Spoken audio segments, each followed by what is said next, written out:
법치주의와 동행하면서 나름대로 그 안에서 제일 좋았던 거는 정직을 많이 배웠고 그 다음에 평화를 볼 수 있었습니다.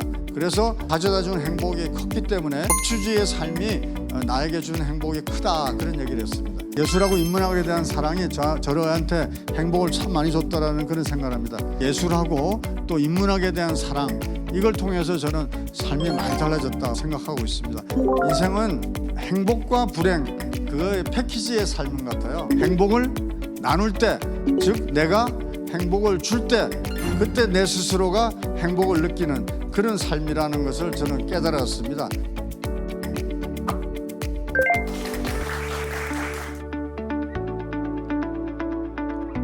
현재 그리고 미래사회 도전에 대처하는 전문가들의 대응 방식을 배웁니다. 가천 시그니처 교양 강좌 지성학 1 수업에 오신 여러분 환영합니다. 저는 운영교수 선경아입니다.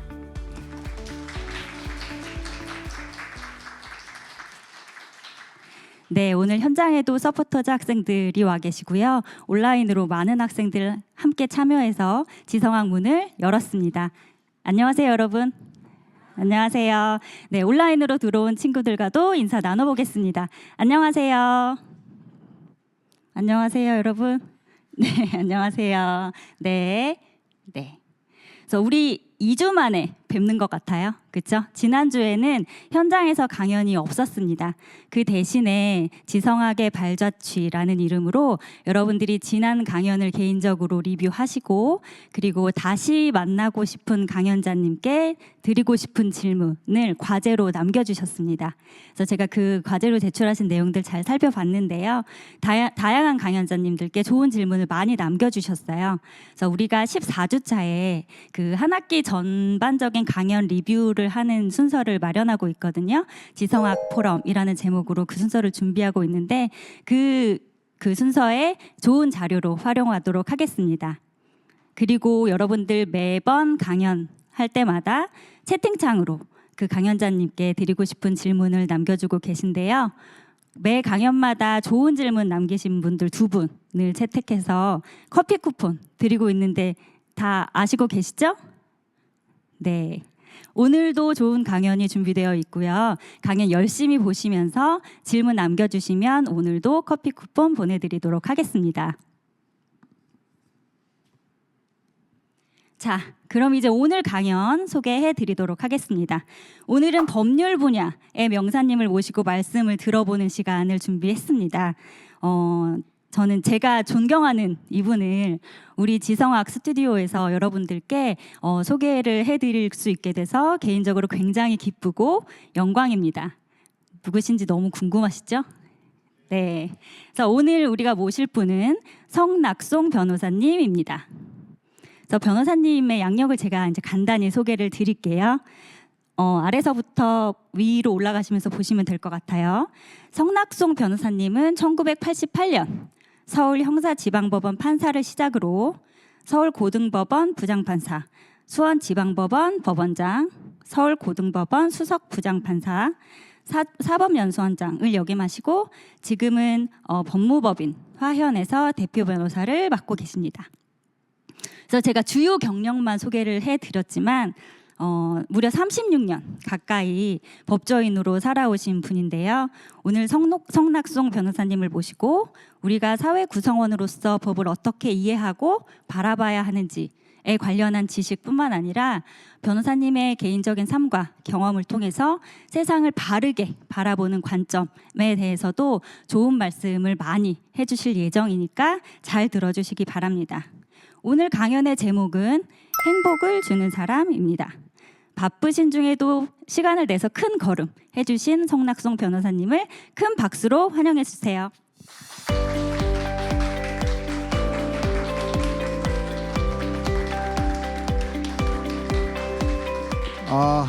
안녕하십니까? 네, 또 그리고 화면으로 들어오신 분도 많이 계시네요.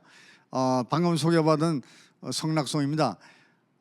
우리 정말 이 아름다운 샘 가천대라는 참 정말 떠오르는 사학 명문대에 이렇게 제가 이렇게 강사로서 초청받아가지고 여러분들을 뵙게 되니까 많이 설렜어요. 뭐 좀 떨리는 것도 있고, 왜냐하면 제가 명사가 아니거든요, 그렇죠? 그렇지만은 저의 얘기를 가지고 여러분들한테 좀 들려주고 싶은 게 있어서 오늘 이 자리에 섰습니다. 사실은 이렇게 제일 첫 화면이 뭐 합창단 공연하는 게 있지 않습니까, 그렇죠? 제가 왜 했냐면 4월 28일 날 우리 가천대 음대생들하고 그 베토벤 심포니 넘버 9 그 합창 그 공연을 같이 했었어요. 저는 제일 뒷줄에 있고 그 가천대 음대생들이 그 앞에 있어가지고, 그래서 그런 인연을 좀 말씀드리기 위해서 이렇게 첫 화면을 잡았습니다.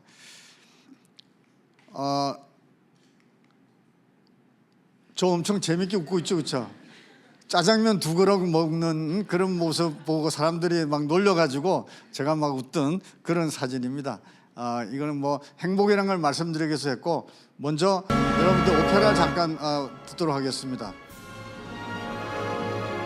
이게 이제 프란츠 레아라라는 헝가리 태생의 그 작곡가가 작곡한 미소의 나라라는 거기서 나오는 아리아예요. 좀 소리가 작네요. 다이니스트 마인 간체스 헤르츠라고, 당신은 내 마음의 전부라는 뜻이에요. 그러니까 여러분한테 이렇게 내 마음을 드린다는 그런 뜻에서 이렇게 한번 마련했습니다.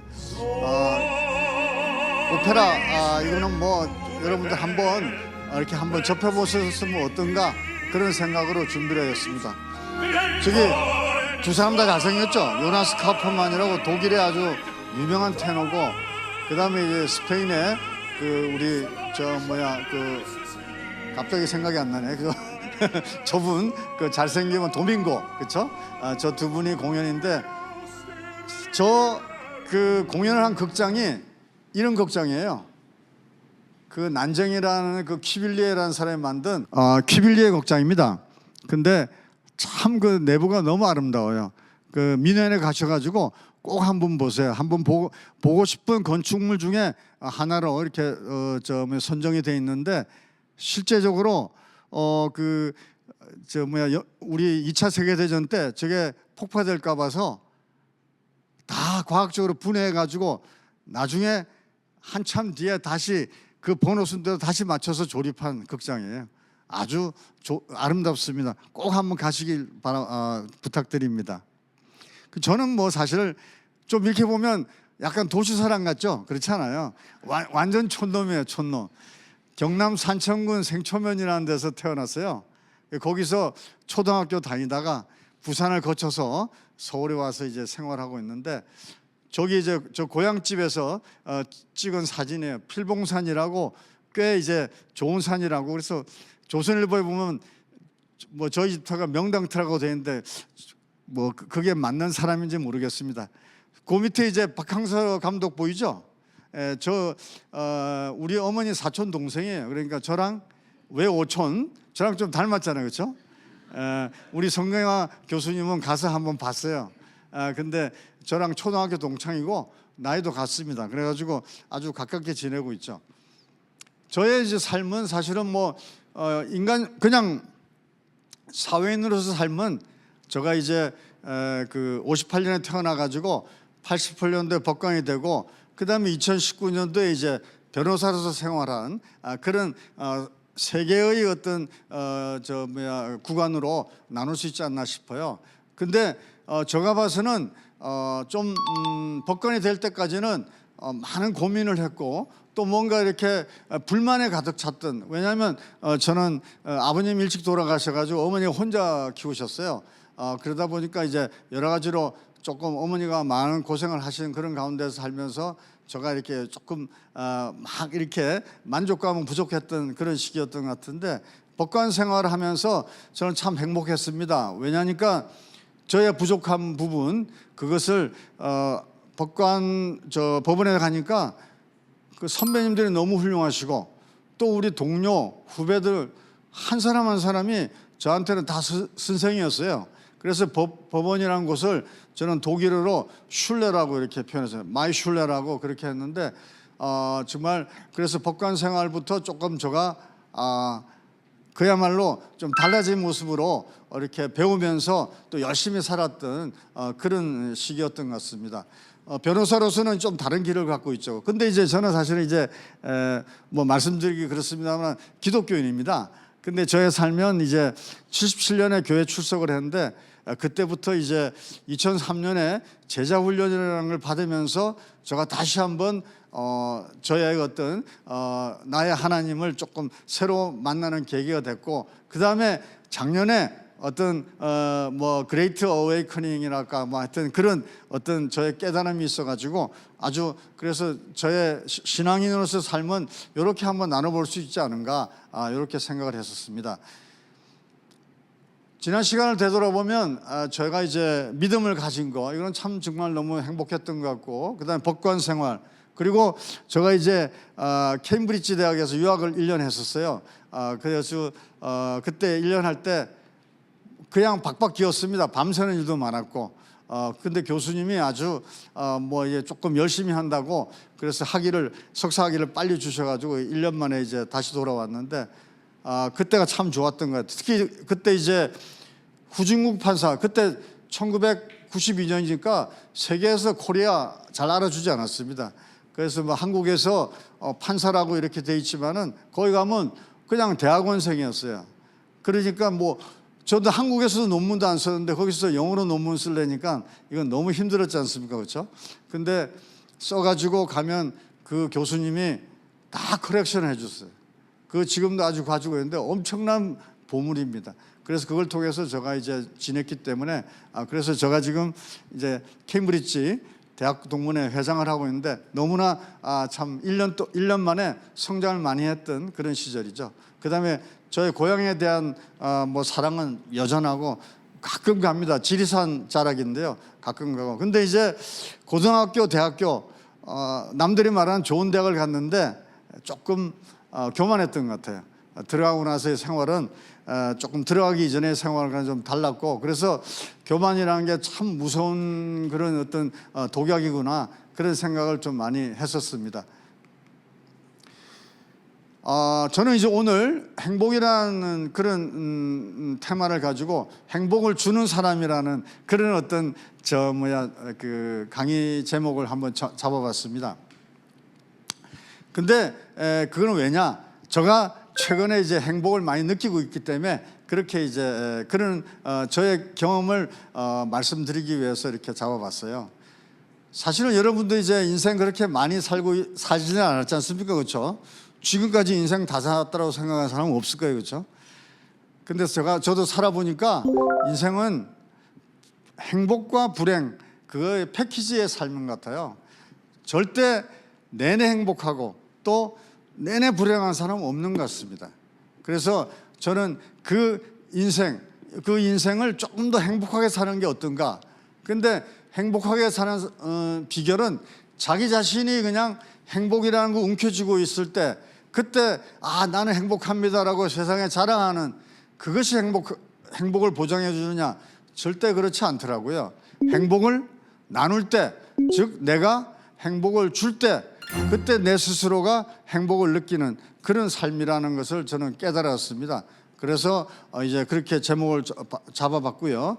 근데 제가 이제 개인적으로는 각자 행복이 틀릴 거 아닙니까? 그렇죠? 근데 제가 행복할 수 있었던 거는 첫 번째는 이제 제가 법조인으로서 삶을 살았기 때문에 그렇고, 두 번째로는 항시 그 예술이라든가 인문학에 대한 좀 갈증이 있어가지고 그게 저를 많이 행복하게 만들었고, 그 다음에는 아침 묵상, 뭐 말씀을 묵상하는 그 명상 시간을 가진 거, 그게 저한테는 큰 행복이었습니다. 그 다음에는 조금 어울리지 않지만은 고난이 있었기 때문에 행복했습니다. 그래서 이거는 나중에 얘기를 차츰차츰 풀어가도록 하겠습니다. 법치주의가 왜 행복을 보장해 주느냐? 여러분들 헌법 10조에 보면 행복 추구권이라는 게 규정이 돼 있어요. 그렇죠? 모든 사람은 행복을 추구할 권리를 가져요. 그만큼 법이 행복을 사실은 보장해 주는 그런 역할을 하고 있습니다. 그렇기 때문에 제가 법조인으로서 살아오면서 법치주의와 동행하면서 나름대로 그 안에서 정직을 많이 배웠고, 그 다음에 평화를 제가 맛볼 수 있었습니다. 그래서 저한테는 그게 가져다 준 행복이 컸기 때문에 제가 법치주의의 삶이 나에게 준 행복이 크다, 그런 얘기를 했습니다. 여러분들이 이제 영국 속담에 보면 그런 얘기가 있어요. 뭐 하루를 행복하게 살려면 이발을 해야 되고, 또 뭐 한 달을인가 1년을 행복하게 살려면 뭐가 있는데, 그 다음에 그 생각이 안 나고, 평생을 행복하게 살려면 어떻게 해야 되느냐? 정직해야 된다 그랬어요. 정직하지 않은 삶 금방 탄로가 나거든요. 그래서 저는 법치주의를 생활하면서 정직을 많이 배웠습니다. 그 다음에 이제 저는 또 행복할 수 있었던 또 하나의 중요한 계기는 그야말로 예술에 대한 갈증이 있었고, 또 인문학에 대한 공부를 했다는 것. 그러면서 삶이 굉장히 풍요로웠고 또 안정이 됐었습니다. 그래서 인생의 의미에 대해서 성찰할 수 있었고, 그러다 보니까 항시 좀 이노버티브한, 그러니까 창조할 수 있는 그런 창의적인 사고를 가질 수 있었던 게 저의 행복의 조건이었던 것 같습니다. 그 다음에 아침을 많이 활용했다는 거. 뭐 한 20년간 제가 매일 아침 묵상글 쓰고 있는데, 그게 나한테는 저의 발전에 큰 역할을 했습니다. 그래서 긍정 마인드를 가질 수가 있었고, 하루의 생활을 매일 설계할 수 있었어요. 그러면서 창조적인 아이디어도 많이 얻게 되고, 그러면서 남들하고 이렇게 공감할 수 있는 특별한 능력을 가질 수 있었던 것 같습니다. 그 다음에 또 하나는 정말 고난이라는 게 있었기 때문에 저는 발전할 수 있었고, 그 다음에 겸손할 수 있었고, 그 다음에 만족할 수 있었습니다. 그래서 나중에 말씀드리겠습니다만, 그야말로 enough, 됐죠, enough, 거기에 대한 은혜의식을 가지면서 저는 정말 비교할 수 없는 축복을 많이 경험하고 있습니다. 저 얼굴이 상당히 밝지 않습니까? 그렇죠? 실제 생활이 그야말로 매일 좀 종교형을 자꾸 얘기해서 곤란해서 그걸 안 하겠는데, 하여튼 이렇게 손을 들고 막 외치면서 살아가고 있습니다. 법치주의와 행복이라는 건 왜냐? 여러분들 지금 한번 상상해 보면 우크라이나 러시아 전쟁, 그 다음에 IT, 그 다음에 이스라엘 하마스 전쟁, 이거 법이 없는 나라지 않습니까? 그렇죠? 여기서 행복을 찾을 수 있습니까? 그건 쉽지 않습니다. 법치주의가 있는 사회라는 게 얼마나 행복한지 몰라요. 우리나라는 정말 법치주의가 있는 그런 행복한 나라지 않습니까? 그렇죠? 여러분이 그 행복의 주인공이에요. 근데 이 법이라는 건 어떤 의미를 가지느냐? 저는 법을 이렇게 한자를 분해해 보면 옆에 이게 삼수변이라고 그러거든요. 삼수변이라고, 이게 세 개 있는 거. 그 다음에 뒤에 거는 갈거자입니다. 물이 흐르는 대로 이제 그 규정이 되어 있는 것을 이제 그 법이라고 이렇게 규정을 지었어요. 근데 그야말로 그 어떤 사회가 물이 흐르는 것처럼 자연스럽게 흘러가면 얼마나 행복하겠습니까? 그렇죠? 법이 그런 역할을 하거든요. 그래서 이 법치주의는 법이 지배하는 사회인데, 그와 같은 아주 좋은 의미를 가지고 있어요. 이 법에서는 우리가 여러분들이 이제 뭐 도덕도 있고 종교도 있지 않습니까? 그렇죠? 근데 그 법이라는 거는 뭐랄까 강제 규범이죠. 그렇죠? 왜냐니까 법을 어기고 나면 어떻습니까? 처벌을 받지 않습니까? 그렇죠? 뭐 도덕이나 종교를 하면 그와 같은 어떤 실제적인 처벌은 없거든요. 그래서 이제 강제 규범이라고 그러는데, 법은 그야말로 이제 정의 실현과 사회 질서 유지를 하고 역할을 하고 있지 않습니까? 그렇죠? 우리 이제 종교와 도덕이 가져온 것과는 조금 의미가 틀리죠.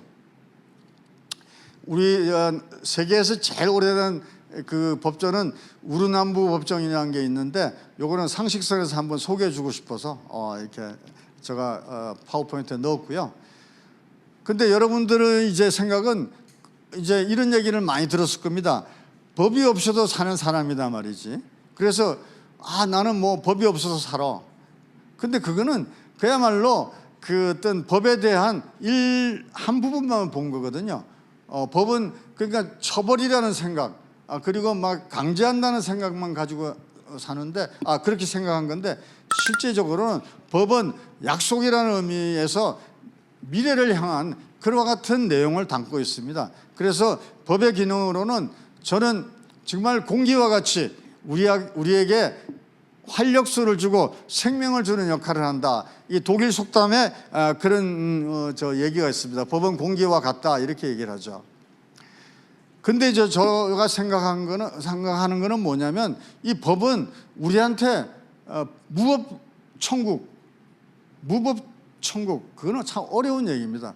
법이 있을 때 사실은 우리가 실현할 수 있는 천국이 주어지는 거거든요. 근데 그 정도로 법은 중요한 사회적 자본입니다.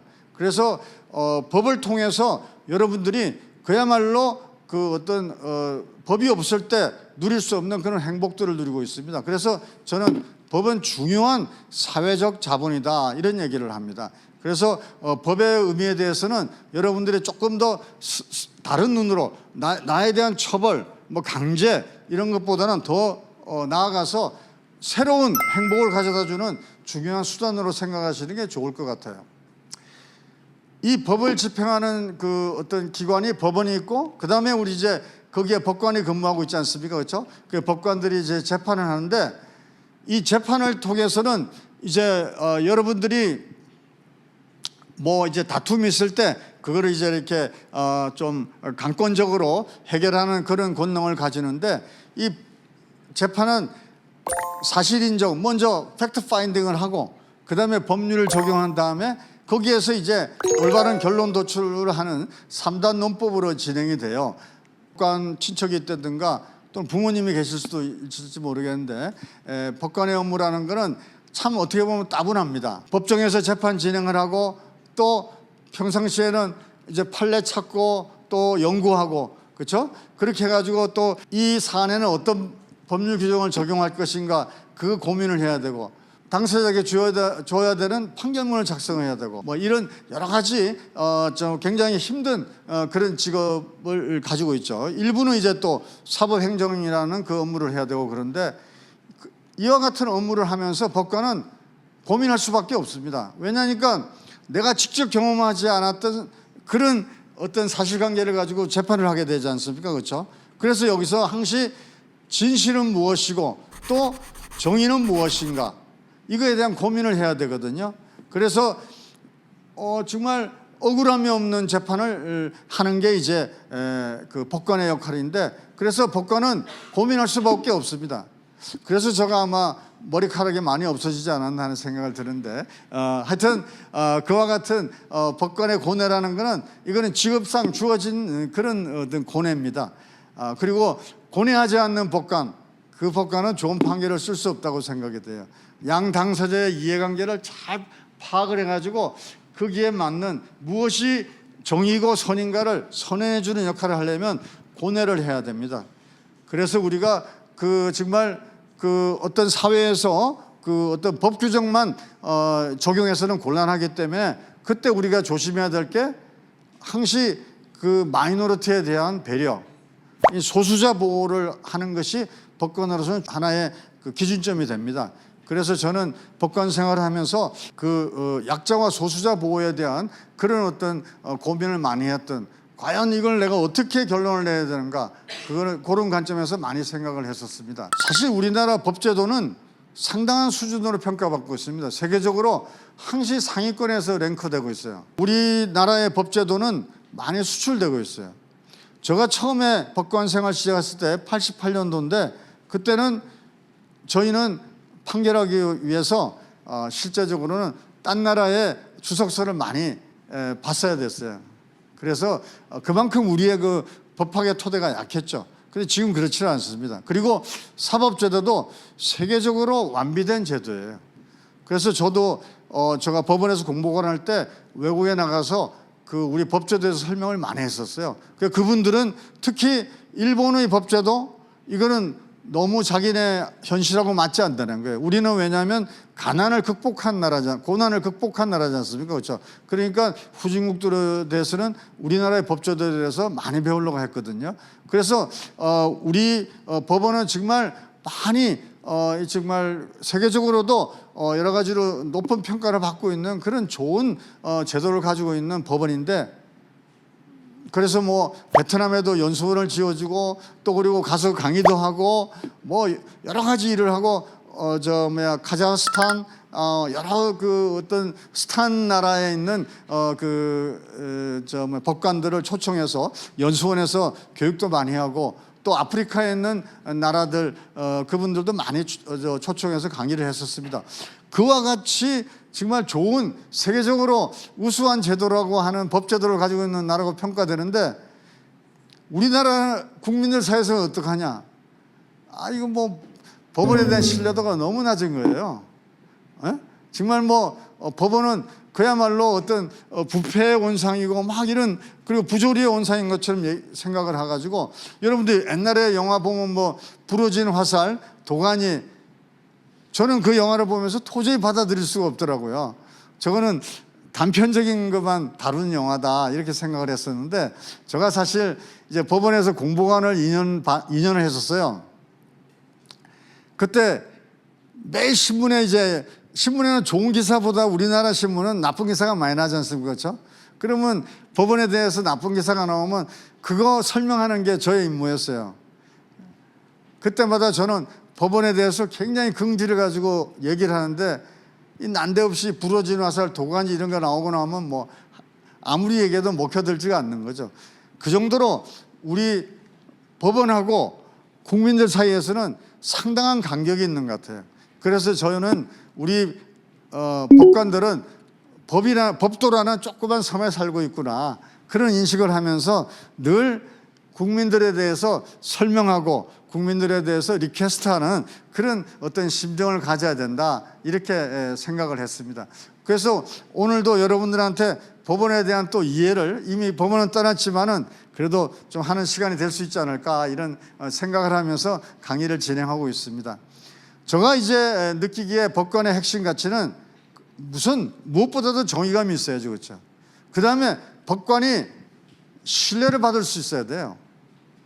그 다음에 법관이 판결로서 창조적인 법질서를 만들어야 돼요. 물론 국회에서 법을 만들지 않습니까, 그렇죠? 근데 그거로는 부족합니다. 완벽하게 다 처리할 수가 없어요. 그 빈 구석을 법원이 창조적인 법의 어떤 제시를 통해서 메꿔가야 돼요. 그 다음에 저로서는 핵심 가치는 당사자에 대해서 남다른 긍휼을 가져야만 그 당사자들의 꼭 맞는 판결을 할 수 있지 않은가. 완벽하지는 않지만 그런 생각을 합니다. 그래서 이제 그렇게 구성을 해봤고요. 법권의 덕목으로는 겸손, 그 다음에 경청, 그 다음에 균형 감각, 용기와 결단력, 그 다음에 치곡이라는 걸 설정을 했는데 경청이 굉장히 중요한 것 같아요. 그 사람들이 무슨 얘기를 하나, 어떤 측면에서 그런 얘기를 하는가. 그러려면 겸손의 마음을 가져야 돼요. 그 양당사들의 얘기를 듣고 그때는 판단할 때 균형 감각이 있어야 돼요. 기업인이라고 기업인의 유리한 생각을 한다든가 그렇지는 않죠, 그렇죠? 그렇게 해서는 안 되는 거 아닙니까, 그렇죠? 자기 가족이 또 그런 상황에 있다. 그쪽 편만 들어서는 안 되죠. 그래서 균형 감각을 가져야 되고 판결을 할 때는 양 당사자 간에 치열하게 다투지 않습니까? 이럴 때 용기가 있어야 됩니다. 내가 선언하는 법을 이건 나는 한번 사회에 제시를 하겠다 말이지. 그래서 선언을 하겠다.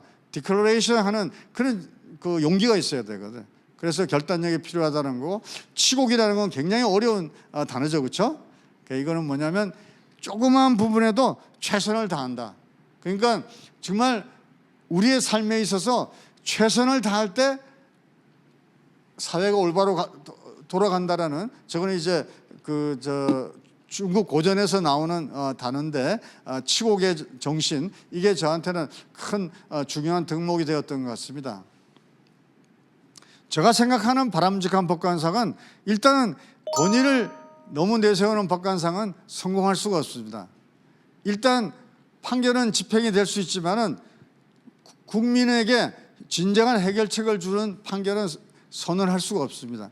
그래서 바람직한 법관상으로는 피스메이커, 그야말로 평화를 심는 마음으로 평화의 법정을 운영해야 되고 그 다음에 감동의 서비스를 해야 하는 그 피스메이커로서의 법원이 돼야 되고 법관이 돼야 되고 그 다음에 그 정말 아픈 상처를 꿰매줄 수 있는 치유자로서의 회복자로서의 법관이 돼야 되고 아주 중요하게 생각하는 리더로서의 법관, 그 세 가지를 가지고 저는 법관 생활을 했다 이렇게 말씀을 드리고 싶습니다.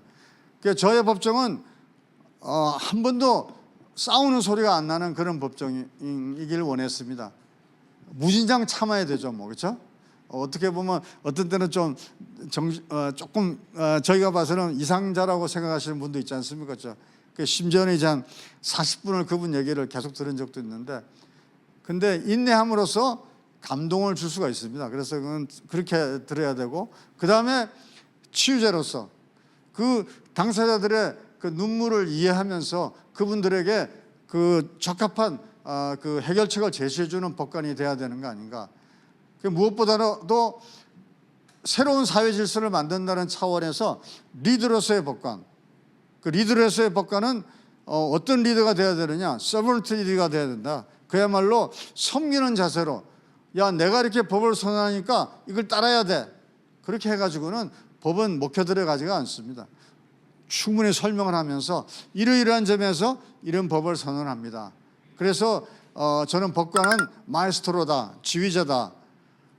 재판부 구성원들을, 우리 법원 직원들도 잘 이끌어야 되고, 또 당사자들, 원고가 있고 피고가 있지 않습니까? 그렇죠? 그 다음에 검사가 있고 변호인이 있지 않습니까? 그렇죠? 그분들을 갖다가 이렇게 절차에 다 참여시켜서 그분들의 얘기를 이렇게 다 녹여서 결론을 내릴 수 있는, 우리가 관현악, 얼마나 다양한 악기가 있습니까? 그렇죠? 그걸 다 이렇게 조화롭게 해가지고 하모니를 만들어야 되지 않습니까? 그래서 이 마에스트로라는 건 그야말로 하모니를 만들어내는 법관이 되어야 된다는 차원에서 그렇게 설정을 했고, 가치 창조에 대해서 내가 선언하는 하나의 법이라는 것이 새로운 가치를 창조하는데, 그리고 정의를 심는데 역할을 해야 된다, 그런 생각을 하고 법관 생활을 했습니다. 그 재판 진행하면서는 항시 시작하기 전에 이제 나의 다짐이란 걸 이제 얘기를 하죠. 그래서 정말 내가 오늘 재판을 담당하게 된 성낙송 부장판사입니다. 여러분들의 어떤 눈높이에 맞추어서 여러분들의 말을 경청하면서 여러분들한테 그 알맞는 법을 선언하기 위해서 노력하겠습니다. 그러면서 당사자들의 진심을 먼저 듣겠다. 그래서 진심 어린 얘기를 해달라, 그런 얘기를 하면서 이제 그 다음에 내가 여러분들 얘기를 다 듣고 이제 그야말로 여러분들 노력하고 우리들의 또 노력, 진심, 이게 다 어우러져 가지고 선을 이루는 재판이 되게 하도록 노력하겠다, 이렇게 선언을 하고 시작을 하죠. 그래서 이제 당사자들은 처음에 저게 무슨 뜻인가 이렇게 하지만은, 그래도 그거는 우리에 대한 다짐, 우리 재판부에 대한 다짐도 되기 때문에 그런 역할을, 그런 다짐을 하고 시작을 했습니다. 그러면서 항시 이제 그 어떤 여러분들과 함께 우는 마음이라는 게 굉장히 중요하거든요. 그건 왜냐하면 당사자의 그 마음을 헤아려야 되지 않습니까? 그렇죠? 그러지 않고 판결하는 거는, 그거는 승복도가 굉장히 낮은 판결이 되지 않느냐, 그런 생각을 해가지고 저는 내가 지휘자가 돼서 양 당사자가 충분히 대화할 수 있도록, 그야말로 평화의 법정을 만들어서 거기서 어떤 저가 나름대로 그 다음에 혼을 담은 판결, 그래서 이제 당사자들한테는 영혼의 메시지라는 거로 이렇게 결론을 제시하는 그런 어떤 재판 진행을 좀 하려고 애를 썼습니다. 근데 제가 완벽하지는 않죠, 그렇죠? 그래서 여러 가지로 부족하지만은 그래도 그분들한테 그와 같은 마음으로 재판하겠노라 이렇게 선언하면서 재판을 진행했습니다. 제가 했던 사건들은 무수히 많지만은 제가 30년 넘게 법관 생활을 했으니까 그렇죠. 근데 이제 몇 가지 사건이 이제 기억에 납니다. 근데 이제 저수지 살인 사건은 아마 그분 지금도 아마 있을 거예요. 그때 무기징역 선고 받으셨기 때문에 저게 이제 자기 그 보험금을 타기 위해서 자기 자식 2사람, 그다음에 자기 누나 그 아들 딸 이렇게 해가지고 4사람을 이제 끌고 가가지고 자동차에 태워서 이렇게 논산에 있는 저수지에 이렇게 들어가게 해놓고 자기는 이제 빠져나와서 살았죠, 그렇죠? 그래가지고는 이제 사고로 위장을 했죠. 근데 그래서 교통사고 처리 특례법 위반으로 이렇게 왔었어요. 그거는 뭐 5년 이하의 금고가 그거밖에 안 되는 아주 경한 처벌을 받는 거거든요. 근데 검사님이 끝까지 그걸 파헤쳐 가지고 결국엔 살인으로 기소를 했어요. 그래서 그 애들이 빠져 죽은 저수지를 2번을 갔었죠. 한 번은 검정을 갔고 한 번은 저 혼자 가서 그 현장에서 내가 어떤 그 느낌을 받아야 되는지 실제 가서 한번 봤었거든요. 그래서 결국에는 저는 이제 4사람이 죽었기 때문에, 그리고 어린 영혼들이 피해자이기 때문에, 그래서 이제 사형을 선고했는데 이제 항소심에서 이제 무기징역으로 선고해가지고 나중에 확정이 돼서 이분이 어떻게 되는지는 모르겠습니다.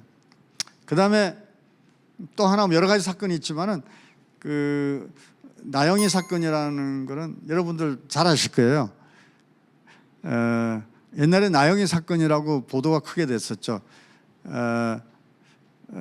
그 조두순이라는 사람 이래가지고 그 아이를 화장실에서 이렇게 좀 몹쓸 짓을 해가지고 아기가 상처를 받았는데 뭐 완전히 정말 피해가 너무 심각해가지고 지금 잘 자라고 있는지 모르겠습니다. 근데 그 사람은 끝까지 아니라고 부인을 해가지고 그래서 제가 이거는 결정적인 증거가 없었어요. 그래서 결정적인 증거라는 건 DNA가 하나 나온 게 있었는데, DNA는 그 피해자의 피에서 이제 추출이 됐는데, 그게 자기가 가서 나중에 들어가서 보니까 쓰러져 있더라. 그래서 내가 구하려다가 앉다가 그때 그게 들어간 것 같다, 이렇게 변소하면서 그 외에는 결정적인 증거가 없는 사건인데, 제가 이제 나중에 사실은 저걸 기록을 않고 기도해가지고 결정적인 증거를 이제 발견해가지고 그래서 했더니 그분이 이제 승복을 하더라고요. 그래가지고 이제 항소기각 징역 12년이 선고된 사건인데, 그 지금 피해자가 정말 나영이는 가명인데 너무나 잘 성장하기를 이렇게 좀 그런 안타까운 사건입니다. 법원이라는 것은 그야말로 좋은 재판으로 신뢰받는 법원이 돼야 되겠고, 치유와 회복을 돕는 법원이다, 그 다음에 문화와 예술이 있는 법원이다라는 그런 3가지 템으로 저는 제가 그 기관장일 때, 또 그리고 나의 법정을 운영할 때 저와 같은 이념을 가지고 진행을 했습니다. 법관 시절 참 행복했습니다. 처음에 이제 제가 시험에 붙고 나서 우리 고향에서는 검사 출신들이 많았어요. 그래가지고 이제 뭐 검찰총장 막 이런 분들이 계시니까 저보고 집안에서는 다 이제 검사로 가라는 거예요. 근데 이제 수습 기간이었는데 그때 해보니까 이 검사는 매일 윽박질러야 되는 거예요. 이게 조금 마음에 부담이 많이 되고 이건 내 길이 아닌 모양이다. 그래서 이제 제가 이제 판사로 가기 위해서 우리 조카한테 판사 삼촌이라고 불러라 말이지. 그래가지고 법무관 할 때 이제 어른들의 인식을, 이 시골에서 자랐으니까 시골 거기 어른들은 검사하면 최고인 줄 알거든요. 그래가지고 이제 그랬는데 저는 하여튼 법원으로 왔었습니다. 우리 친구들은 저보고 생례적 검사라고 그랬는데 조금 활발하다고. 근데 그 길을 안 가고 법관 생활을 했는데 너무 저는 뭐 참 그야말로 보람이 있었고 참 저한테는 정말 행복한 시간이었습니다. 근데 이제 참 아쉬움은 그야말로 내가 정말 사사로움이 없이 했는가, 거기에 대한 늘 아쉬움이 남죠. 이제 뭐 아무래도 이제 그 나의 어떤 개인적인 성향, 그 피고인들을 대할 때라든가 또 증인들을 대할 때 그럴 때 좀 불편부당한 그런 재판 진행을 했는가 하는 그런 생각도 좀 가지고 있고, 그리고 어떤 아주 나쁜 그런 어떤 범죄인들을 대할 때 그때 긍휼의 마음이 좀 부족했던 거 아닌가, 그런 생각을 해봅니다. 지금 이제 변호사로 하고 있습니다. 제가 이제 5년 됐어요. 5년 됐는데 저는 이제 처음에 시작할 때 제가 갑자기 이제 사표를 냈었는데 그때 제가 이제 한 40일 여행을 했습니다. 뭐 사표 내자마자 퇴임식 하자마자 바로 떠나가지고 이제 뭐 유럽하고 미국 이렇게 가서 뭐 40일 이렇게 다녔는데 그때 이제 제가 그 끝나고 나서 이제 변호사 생활 시작할 때 제가 목표가 노블러톤이라고 품격 있는 변호사 뭐 이렇게 좀 그런 캐치프레이즈 걸면서 그다음에 선한 조력자료다. 그래서 굿 어시스턴트라고 제가 이 슈바이처 박사의 그 어떤 그 일대기를 읽고 많은 감명을 받았거든요. 그래서 그런 이념을 가지고 목표를 가지고 출발을 했습니다. 출발을 해가지고 그래서 제가 나름대로 이제 품격 있는 변호사가 되기 위해서는 그야말로 어떤 여러분들 요 화면에 보시면 알겠지만은 내가 아무 사건이나 맞지 않겠다 말이지. 그래서 그야말로 강력 범죄, 막 폭력 범죄 이런 거 있지 않습니까, 그렇죠? 그 범죄 단체 그런 분들은 또 변호사들 많이 찾거든요. 또 그리고 저처럼 이제 법원장 하다 나오신 분들은 또 좀 찾는 경향도 있어요. 근데 이제 그런 거는 하지 않겠다. 그 다음에 이제 이제 마약 밀수하고 이렇게 판매하는 거 내가 그런 거 안 하겠다. 그 다음에 이제 뭐 여러 가지 이제 제가 테마를 정해서 그런 사건일수록 돈을 많이 줍니다. 근데 그런 거는 안 했습니다. 안 하고 그 다음에 이제 저는 이제 선한 조력자라는 그런 개념을 가지고 조금 그분들에 대해서 어떤 실제적으로 막 조금 피고인들 그러니까 형사재판 받는 분 같은 경우는 조금 우리한테 실망 주는 사람도 있지 않습니까, 그렇죠? 근데 그분들도 이제 변호를 받아야 되지 않습니까, 그렇죠? 한 분 이제 어느 회사 상무셨는데 이제 강간으로 부하 여직원과의 관계였었는데 그거를 맡아가 맡고 고민하다가 이제 그분의 그 진술이 상당히 신빙성이 있고 그래서 제가 이제 무죄 변론을 하기로 하고 이제 담당을 했는데 그 재판은 성공하지 못했습니다. 그래서 이제 그런 것도 이제 뭐 그런 한 가정을 깨트린 범죄라고 볼 수 있지 않습니까, 그렇죠? 그래서 저의 결론은 아직도 맞다고 생각하는데 법원에서 그렇게 판단을 해가지고 저와는 다른 판단을 한 그런 사건이었는데 하여튼 그와 같은 선한 조력자가 되겠다라는 그런 생각이고 그 다음에 이제 법치주의는 내가 변호사 그러면 법기술자가 된다 이런 얘기를 많이 하지 않습니까? 그런데 저는 절대 내가 어떤 기술자 테크니션으로 머물지 않겠다 말이지.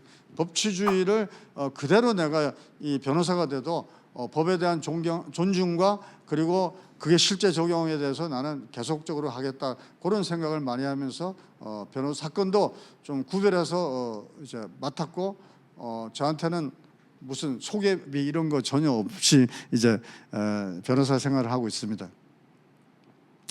저한테 이제 뭐 이렇게 참 여러 가지로 또 하나의 영향을 많이 준 거는 그야말로 아까 이제 법치주의가 있었고 그다음에 두 번째 예술과 인문학이라고 했지 않습니까? 저의 삶은 이 예술하고 인문학 이것으로 많이 달라진 것 같아요. 저는 사실 성격이 지금 여러분들 보시기 어떻습니까?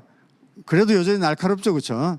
근데 옛날에는 뭐 더 날카로웠어요. 그리고 저는 또 그리고 남한테 지기 싫어가지고 저는 이제 아버님이 4살 때 돌아가셔놓으니까 그러니까 뭐 항시 이제 어떤 조금 부족한 그런 환경에 자랐지 않습니까, 그렇죠? 그러니까 지기 싫어해가지고 그러니까 여유가 없었어요. 근데 뭐 하여튼 그와 같은 그걸 삶을 살았는데 저는 저의 인생에서 이 예술하고 또 인문학에 대한 사랑 이걸 통해서 저는 삶이 많이 달라졌다고 이렇게 생각하고 있습니다. 그래서 사람들한테 그걸 굉장히 권면을 많이 해요. 법관들이 가지기 어려운 그런 항목이거든요. 그래서 법원장하고 이럴 때 참 후배들한테 이렇게 권유를 많이 했던 것 같습니다. 근데 지금 정말 그 예술이라는 거 이거는 우리 그 서양에서 예술은 사실 생활화가 돼 있지 않습니까? 그렇죠? 그리고 그 공연장을 한번 가시면 그 값싼 표를 사기 위해서 밤새 줄 서가지고 기다리는 분이 계셔요.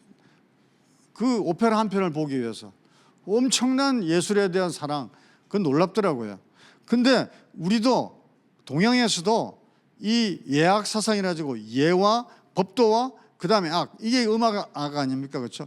예술에 대한 사랑은 굉장히 강조하셨어요. 우리 공자 그분도 이제 예술에 대해서 강조를 하셨고, 그다음에 우리나라에서는 세종대왕하고 정조, 이분들이 정치를 잘하셨습니다만은 이분들이 정치를 잘하게 된 배경에는 그야말로 따뜻한 마음이 있었던 것 같아요. 근데 이분들은 그 음감이 남달랐대요. 특히 이제 정조대왕 같은 경우는 공연에서 이 연주할 때 틀린 음을 다 이렇게 가려내실 정도의 아주 그 음감이 좋으셨다고 그럽니다. 이 두 분들 세종, 정조, 이분들에 대한 예술에 대한 사랑은 정말 남달랐어요.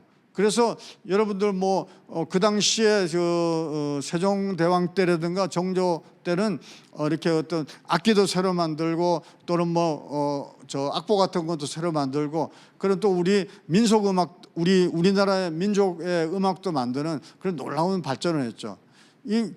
그처럼 이 예술에 대한 사랑은 동양에서도 여전히 했습니다. 근데 우리 요즘은 동양은 조금 그 서양에 미치지 못한다 그런 생각을 하지 않습니까? 근데 그렇지가 않습니다.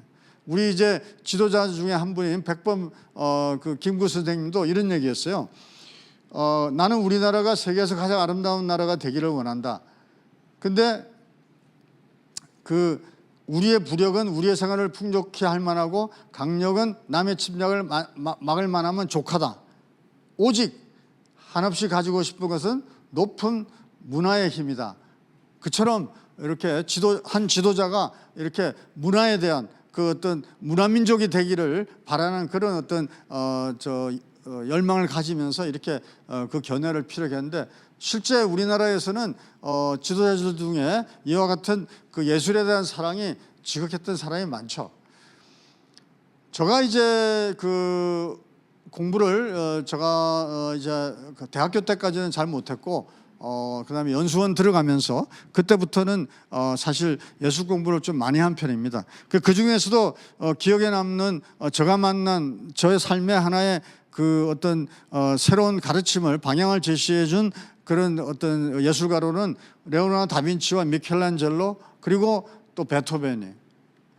무슨 레오나르도 다빈치 여러분들 뭐 모나리자 이거 제가 처음 가서 보고 정말 뭐 너무 이쁘기도 하지만은 너무 이렇게 좀 정말 그때는 이게 앞에 가서 볼 수 있어요. 요즘은 앞에 가서 못 본다는 것 같던데 대단했습니다. 처음 봤을 때 충격이라는 거. 그다음에 최후의 만찬, 저거는 제가 실물로 보지는 못했습니다. 그냥 화면상으로만 봤는데, 이 레오나르도 다빈치는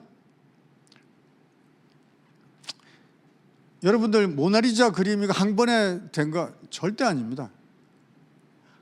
이 레오나르도 다빈치는 인간 해부를 위해서 실제 해부 과정에도 참여했었어요. 그리고 그 인간의 그 해부를 통해서 그걸 아주 아름답게 표현하라고 굉장히 고민을 많이 하는 사람이에요. 이분은 새를 하나 그리려면 그 새를 하루 종일 보고 있었답니다. 또 강물에 흐르는 그걸 하기 위해서 강물을 그렇게 지켜보고 있어요. 이 레오나르도 다빈치 얼마나 다시 그리고 또 고치고 다시 그리고 그런 과정을 통해서 명화를 만들어냈어요. 그래서 저는 이 레오나르도 다빈치의 그 작품 세계를 읽고 나서 저한테 느낀 거는 내가 판결문을 이렇게 써야 된다. 판결문이란 게 양 당사자 간의 어떤 그 사안의 내용에 대한 결론 아닙니까? 그렇죠? 근데 내가 이와 같은 정성을 다했을 때 그것이 조그만 감동을 주는 판결이 되지 않느냐, 그런 생각으로 그것을 판결의 완전성을 추구했는데, 요게 아까 말씀드린 작은 일에도 최선을 다한다라는 치곡의 정신입니다. 치곡. 그 다음에 이제 미켈란젤로, 여러분들 이거 다비드상 보이시죠? 이게 제가 피렌체 가서 봤던 거 그렇고, 이게 이제 천지창조지 않습니까? 그렇죠? 근데 미켈란젤로는 사실은 그 시스티나 예배당 천장화는 다 보셨겠습니다만은 가면 입이 딱 부러지지 않습니까? 그렇죠? 근데 또 목도 아프죠. 큰 높은 걸 다 보고 있으려니 말이죠. 그렇죠? 근데 이 천지창조가 여러분들 알아두셔야 될 게 570개의 조르나타로 완성이 됐다는 거예요. 조르나타가 뭐냐? 이탈리아어로 a day's work. 그러니까 하루의 일. 왜냐니까 거기 올라가서 회반죽을 발라놓고 그걸 하루 만에 곧 완성해야 되는 거예요. 그러니까 미켈란젤로가 이렇게 그 기계를 해가지고 올라가서 이렇게 목을 젖혀서 작업을 하지 않습니까? 그렇죠? 그걸 하루 만에 끝내야 될 분량이 있거든요. 그와 같은 570개의 조르나타로 구성이 됐어요. 그래서 여러분들 뭐 나는 메트로폴리탄 경비원이었습니다라는 책을 읽어보신지 모르겠는데 거기서 보면 이 자기도 그와 같은 그 조르나타에 대한 개념을 통해서 하루하루를 좀 색다르게 살아갔다라는 그런 어떤 기재가 되어 있습니다. 한번 읽어보시죠. 근데 그 시스테라 천장화 이거는 실제적으로 그 미켈란젤로가 원했던 작업이 아니었습니다. 사실은 이제 그 히든 스토리에는 뭐냐면 그 미켈란젤로의 그 약간 경쟁자였던 사람이 이거 힘든 작업을 시킨다고 교황한테 그 미켈란젤로에게 시키라 말이지. 그래가지고 의뢰가 들어온 건데 미켈란젤로는 원래 조각가였지 않습니까? 그 자기는 안 하겠다고 계속 버티다가 할 수 없이 교황의 청을 받아들였는데 교황의 청을 받아들이면서 절대 간섭하지 못하겠어요. 자기가 원치 않은 일을 했지만은 여기서 완전히 혼을 정말 모든 것을 다 투입해가지고 결국에는 여러분들 보시기에 정말 놀랄만한 그런 작품을 만들었지 않습니까? 그래서 그야말로 하기 싫은 일이라도 일단 맡고 나서는 최선을 다한다는. 그래서 재판을 할 때 좋은 사건만 할 수가 없지 않습니까? 그렇죠? 그때 이 미켈란젤로한테 배운 게 많았습니다. 그 다음에 이제 베토벤은 여러분들 저기 이제 합창 공연하는 건데 저건 동영상이 있는데 그냥 넘어가겠습니다. 이 합창 공연 원래는 기쁨 교향가 프로이데라는 독일어 그렇죠? 그건데 정말 뭐 환희여 신의 아름다운 광채여 가사 내용이 얼마나 좋은지 몰라요. 그 뭐 기쁨에 넘쳐서 부르는 노래거든요. 근데 우리나라는 이제 합창 교향곡이라고 이렇게 번역이 되어 있는데 이 노래는 세계 전역에서 그 애창되는 교향곡이 합창이고 그 다음에 어느 나라에서든지 아주 이렇게 사랑받는 그런 교향곡이죠. 그래서 짐바브웨인가 어딘가 거기서는 제가 지금 기억이 잘 안 나는 국가로도 저 노래를 했고 이게 뭐 유럽연합에서도 아마 그렇게 좀 사용했을 겁니다. 제가 어디서 이렇게 비디오를 한 봤는데 그 독일군들이 2차 세계대전에 일본에 이렇게 이제 포로로 잡혀가지고 거기서 악단을 만들어가지고 합창교향곡을 연주하는 걸 봤는데 놀라웠어요. 이 베토벤은 조금 그 전 어떤 작곡가하고는 달랐던 것 같습니다. 옛날에 그 작곡가들은 이 베토벤은 낭만주의 이제 작곡가지 않습니까? 그렇죠? 그 이전의 작곡가들은 페이트런 후원자한테 예속돼 가지고 거기에 작품을 그분들의 마음에 맞는 작품을 제공하는 게 그 자기 작곡가의 임무라고 생각하고 거의 부하로서의 심령에서 이렇게 그 작곡을 했었거든요. 근데 이 베토벤은 내가 생각하는 예술 그거는 아니다 말이지. 그래서 자기의 생각을 가지고 이제 이렇게 오히려 그분들에게 메시지를 줄 수 있는 그런 작곡을 해가지고 예술가로서의 자존감을 아주 높인 그런 분이시죠. 그야말로 이 대중을 향한 음악을 이렇게 제공하셨고 엄청난 철학자였던 것 같습니다. 이분의 교향곡은 생애를 통해서 그분의 사상을 좀 공부하고 음악을 들으면 아주 좋지 않나 이런 생각입니다. 여러분들 이제 비엔나 옆에 가면 하일리겐슈타트라는 데가 있습니다. 저게 이제 베토벤이 너무 아프니까 거기서 이제 유서를 남기면서 죽으려고 생각했던 곳이죠. 그래서 정말 그때 쓴 저 그때 하일리겐슈타트 가서 저 베토벤이 지내던 그 집 옆에서 사진을 찍었죠. 그 31세 자기는 이제 인생을 하직하겠노라 이렇게 이제 유서를 썼는데, 이 사람은 그 삶과 죽음의 갈림길에서 삶을 긍정합니다. 그 다시 일어납니다. 다시 일어나가지고 쓴 게 피아노 협주곡 3번. 정말 이 베토벤 엄청난 그 장애를 극복한 사람이거든요. 이분한테 우리 인간의 끈질긴 그런 불굴의 용기랄까, 또는 생에 대한 집념, 그리고 자기의 어떤 이상 실현을 위한 용기, 이런 걸 배울 수 있어가지고 이분한테도 저는 많은 그 깨우침을 받았습니다. 여러분, 촌놈이 합창 공연에서다. 저거 촌놈이거든요. 전 시골에서 뭐 그야말로 지금 가보면 정말 저 참 조그만 시골에서 살았습니다. 여기 이제 이건 저가 저 제일 위에 저 위에 있습니다. 그 저 앞에 제일 끝줄이 남자들이지 않습니까? 그 앞에 이제 우리 가천대생 음악생들이 있어요. 이게 성남 아트하우스였는데 저는 이제 입만 뻥긋뻥긋하고 이거 뭐 이게 하니까. 근데 저는 이제 예술을 사랑하는 이제 법조인이었는데, 그래서 저는 예술법원을 지향을 했어요. 예술법원을 통해서 좀 품격 있게 분쟁을 해결하자, 그 다음에 창조적인 사고를 진작하는 법정이 되자, 이런 생각을 했는데, 제가 이제 법원장으로는 수원지방법원장 했고 연수원장을 했고, 그 다음에 고등법원에서는 수석부장을 했습니다. 법원장 하고 난 다음에. 근데 제일 처음에 수원지방법원 가서 제가 막 대학교를 막 찾아다녔어요.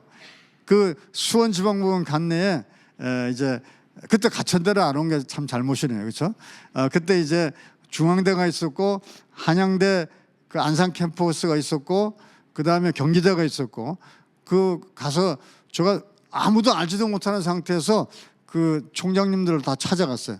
그래서 부총장님들하고 우리 이거 좀 예술법원을 만들어야 되는데 도와달라.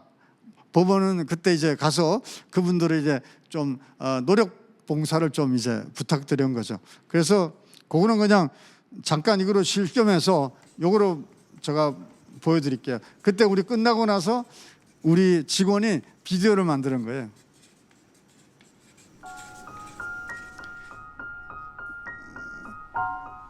제가 그때 동행이라는 단어를 참 많이 썼었습니다.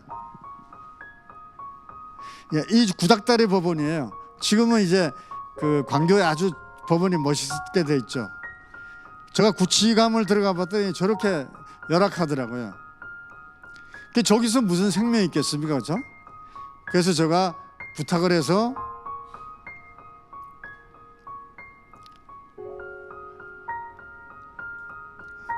이 참 어려운 이 죄인이 저 제수복 입었지 않습니까, 저? 근데 우리 직원이 자기가 그 역할을 해줬어요. 이 비디오는 우리 직원이 만들었습니다.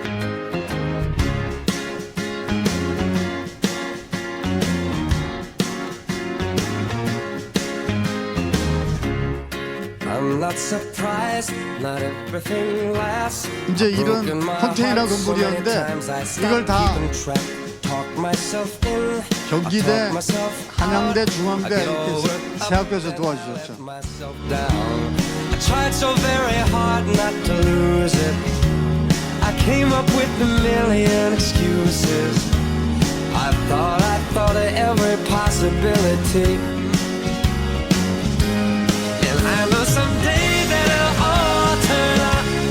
You'll make me work so we can work to work it out. And I promise you, kid, that I'll give so much more than I get. 법원이 이렇게 지원 많지 않거든요. 그 얼마나 힘들었겠어요. 우리 같이 있던 직원분들이 너무 힘들었어요. 요즘도 아주 매일 만나면 미안하다고 그러죠. 갤러리라는 걸 만들었어요. 동행이라는 걸. 이거 이제 법원 들어갈 때 입구에 만들었죠. 그래서 우리 젊은 작가들 사실은 이거 미술관이 있어야 되지 않습니까? 그래서 저희는 이제 저희가 이걸 대여해주면서 그분들 이제 경력에 보탬이 되도록 그렇게 해가지고.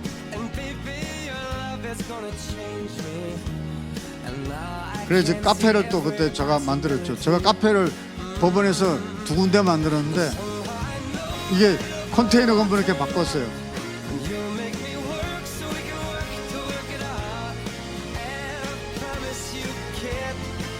아, 옛날 생각나네요. 10년 전인데. I just haven't met you yet.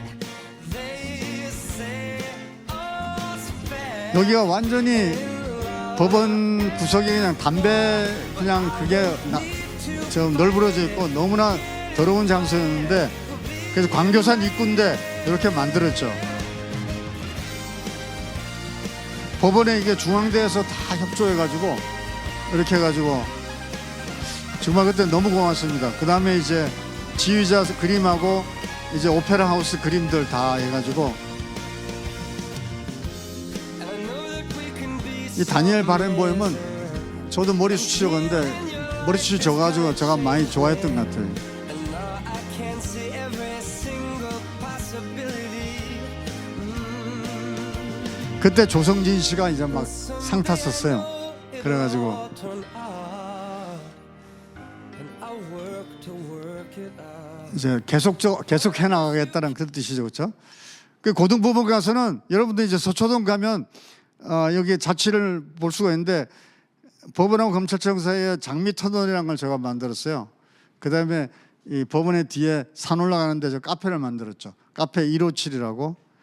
그 다음에 이 정원의 그 뒷면에 제가 산책로를 만들었습니다. 그래서 제가 요즘 많이 애용하고 있어요. 우리 연수원에 가서는 이제 북카페를 제가 만들고 하여튼 그런 이제 저의 나름대로의 예술 사랑을 표현해 가지고 만들었습니다. 그래서 저는 요즘도 저 인문학에 대한 공부를 하고 있어요. 이제 월요일 아침에 가면 중국 고전을 가지고 그 이제 공부하고 있어요. 한자 가지고 공부하는데 너무너무 그 우리 저 명지대 철학과 교수님이 강의해 주시는데 얼마나 아침마다 그냥 신나는지 모릅니다. 열심히 듣고 있어요. 그다음에 역사 공부를 좀 많이 해요. 그 역사를 잊은 민족에게 미래는 없다. 어릴 때 새겨 들었던 얘기가 늘 저한테 남아 있어가지고 그다음에 이제 시를 많이 좀 좋아하는 편입니다. 은혜는 이제 정호성 시인하고 나태주 시인의 가벼운 시를 많이 읽고 있죠. 그래서 이렇게 참 뭐랄까 예술하고 인문학에 대한 사랑이 저한테 행복을 참 많이 줬다라는 그런 생각을 합니다. 그 다음에 저는 이제 아침 5시 요즘 뭐 3시쯤 일어나는데 5시부터 6시 반까지 저 혼자만의 시간 뭐 우리 아내도 또 애들은 이제 둘 다 미국에 있어서 뭐 없는데 저는 이제 성경 읽고 기도하고 그 다음에 오피니언을 꼭 보죠.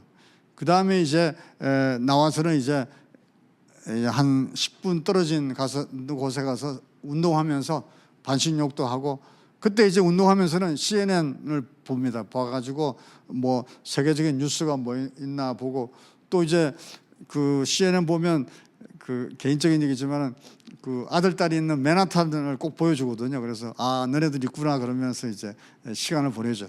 이제 그 자전거를 타면서 말이죠. 이게 참 저는 이 아침이 굉장히 중요하더라고요. 하루를 굉장히 긍정적으로 살 수 있습니다. 그리고 아침에 떠오르는 생각, 그 창의적인 사고, 그 급히 적어놔요. 그래가지고 그날 오후에 좀 실현하려고 좀 이렇게 생각을 하죠. 근데 이제 우리 학생들 같은 경우도 야, 뭐 저렇게 좀 빡시게 사냐 말이지. 막 그렇게 생각하실 수 있는데 누가 시켜서 그런 건 아니고 재밌어요. 그래서 요즘은 이제 집에서 잠 좀 많이 자라고 막 그러는데 그 다음에 이제 저는 이제 고난을 통해서 참 많이 배웠습니다. 그 사람이 좀 달라졌고요. 근데 고난은 보니까 결국에는 내 잘못으로 내가 너무 교만했고 또 욕심이 너무 많았고 그 다음에 갑자기 두려워하고 말이죠. 근데 고난은 사실은 성장의 초대장인 것 같아요. 제가 작년에 여러분들 이해 못하겠지만은 5월부터 10월까지 그때 무슨 제가 그 합창제 체코 소년단 불러가지고 한 6천 명 공연하는 거 그거 주관하고 나서 뭐 이상하게 그 다음부터 막 그렇게 사람이 자신이 없어지고 사람들 만나기가 싫고 그 친구들 전혀 만나지도 않고, 그 다음에 또 갑자기 잠도 잘 못 자고. 근데 이제 변호사니까 어떡합니까? 또 사무실 나가서는 막 억지 웃음 지으면서 그렇게 얘기를 해야 되고, 도저히 저 혼자서는 어떻게 할 수 없는 그런 감옥에 갇힌 느낌. 그러니까 이제 가족들의 걱정이 처음 보는 거고, 그렇죠? 너무 놀랬죠 이제. 그런데 제가 어느 날 뭐 간단히 말씀드리겠는데, 이제 성경에 보면 모세라는 사람이 있지 않습니까, 그렇죠?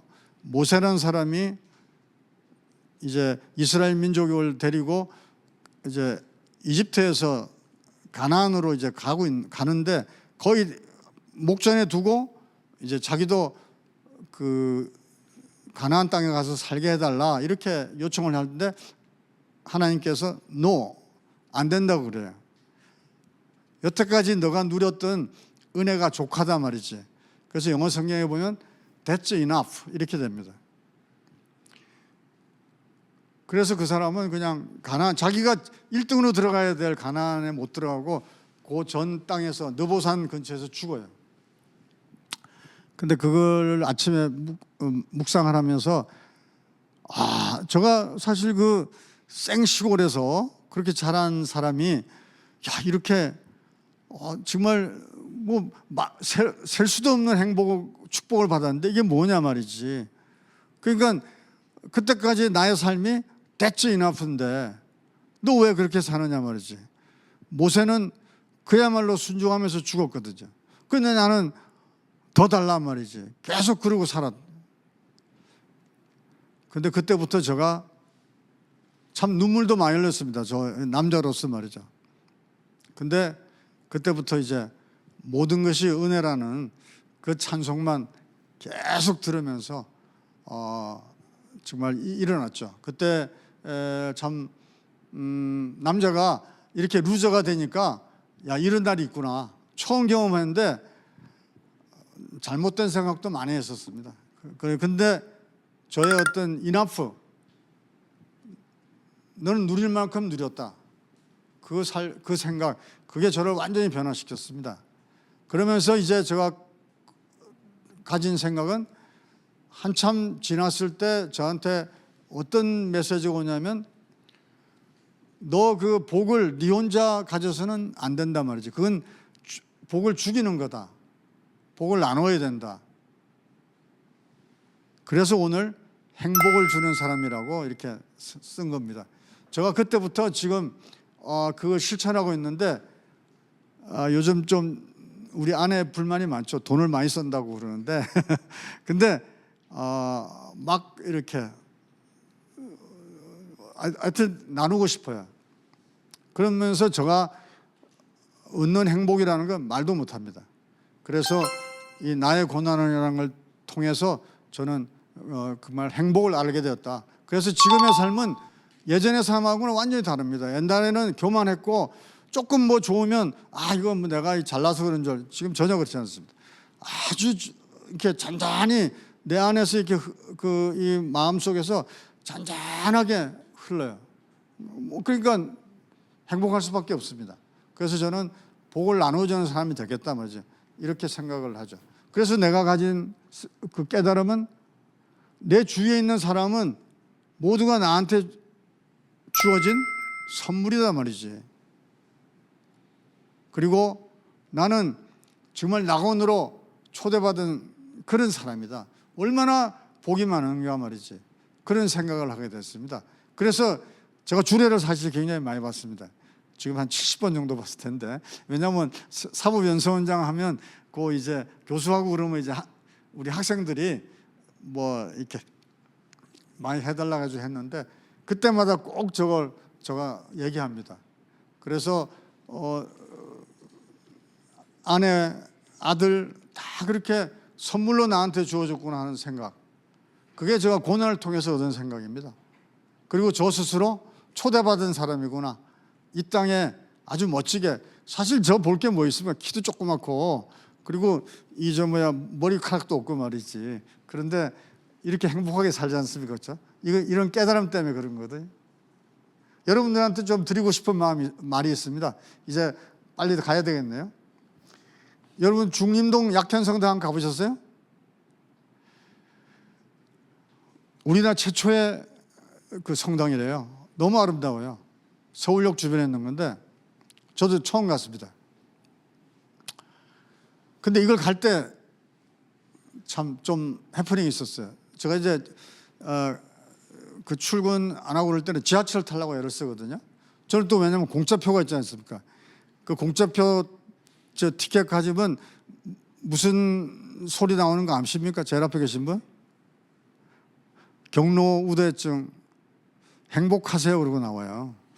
근데 딴 분들은 그게 창피하다는데 저는 뭐 이거 너무 좋아요. 그래가지고 이제 그거 가지고 지하철 타고 가는데 이제 저는 경로석으로 안 가고 이제 이쪽으로 항시 가는데 그 빈자리가 있어서 앉았는데 어느 분이 이렇게 딱 그 저 타시더라고. 근데 이제 연세 드신 분이 타셔가지고 벌떡 일어났죠. 그랬더니 그분은 계속 아니라고 앉으시라고. 야 이분 머리 뒷끝 하시고 연세 많이 드시는데 왜 이러시라고 그러는데 저희 이제 집사람이 옆에 있다가 막 꼬집어버리더니 당신이 더 나이 들어 보이는데 왜 그러냐고 말이지. 그 자기 자신도 모르고 어? 그래가지고 제가 그때 가면서 얼마나 웃었는지 말이죠. 그 여러분들 정말 이렇게 자기 자신은 자기를 잘 몰라요. 저는 맨날 피부 좋다고 그러면서 말이지 맨날 저 젊다고 생각하는데 그렇지가 않거든. 머리도 희고 그렇죠. 근데 정말 내가 누구냐? 근데 우리 여기 계신 분들은 그러지 않겠지만은 정말 요즘 너무 헬조선 그런 얘기를 많이 해요. 근데 그렇지 않아요. 우리나라 제가 태어났을 때는 헬조선이었는지 몰라요. 지금은 세계 1등이에요. 서울 이런 도시 세계 없습니다. 저 여러 번 다녀봤습니다만 그런 나라에 사는 여러분 1등 국민이에요. 그래서 정말 선택받은 사람이에요. 그래서 제가 여러분들은 greatly chosen된 영웅이란 말이지. 그래서 제가 이제 제목을 아름다운 샘의 영웅들이라고 쓴 거예요. 이런 나라의 우리 1등 국민이라는 자긍심을 가지고 우리는 K-코리아를 세계 속에 만들고 그리고 퍼뜨려야 되거든요. 근데 이제 좀 아쉬운 거는 이제 K-코리아가 지금까지는 이제 뭐 K-푸드, 뭐 K-팝, K-뷰티 이렇게 되는데 이것도 중요하지만은 그야말로 뭐 K-컬처 그러니까 그 중에서 이제 필라소피든지 뭐 이런 게 좀 하나 큰 장르를 차지했으면 좋을 것 같고 요즘 많이 달라졌으면 K-클래식 또 K-아트 아직 많이 부족하거든요. 이런 거에 대한 어떤 우리 발전이 있었으면 좋지 않느냐. 그리고 우리 여러분들한테 그거 하고 싶은 것은 저출산율 1위와 자살률 1위라는 그거에 대한 좀 경각심을 가지고 좀 새롭게 마음을 좀 가져봤으면 좋겠습니다. 여러분들 닮은 사람을 많이 넣으면 좋을 것 같아요. 그렇죠? 그리고 긍정 마인드를 가져달라. 여러분들 여기 위에 그 텍스트 조명으로 뭐가 더 있습니까? Everything is going to be alright이지 않습니까? 그렇죠? 이게 어디에 있는 거냐면 뉴질랜드의 크라이스트 처치라는 데 있어요. 옛날 지진이 있었죠, 그렇죠? 그 다음에 그 미술관을 세웠는데 거기에 Everything is going to be alright이에요. 잘 될 거야. 여러분 힘듭니까? 무조건 잘 됩니다. 저 요즘 애들 전화 오면 뭐 고민 얘기하면 기도해 달라고 그러면 야 걱정하지 마. 잘 될 거야. 여러분들 그런 돼요. 또 하나 부탁은 드리고 싶은 거는 CEO. 무슨 CEO인 거 보십시오. 작년인가 프레지던트급 좀 이길 때입니다. 마지막 라운드. 이 사람이 그때 20살인가 17살인가 하여튼 내가 잘 모르겠는데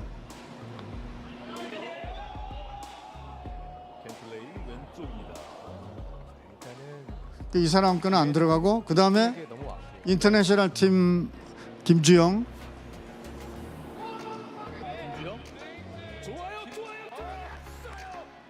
이야, 정말 신나죠, 그렇죠?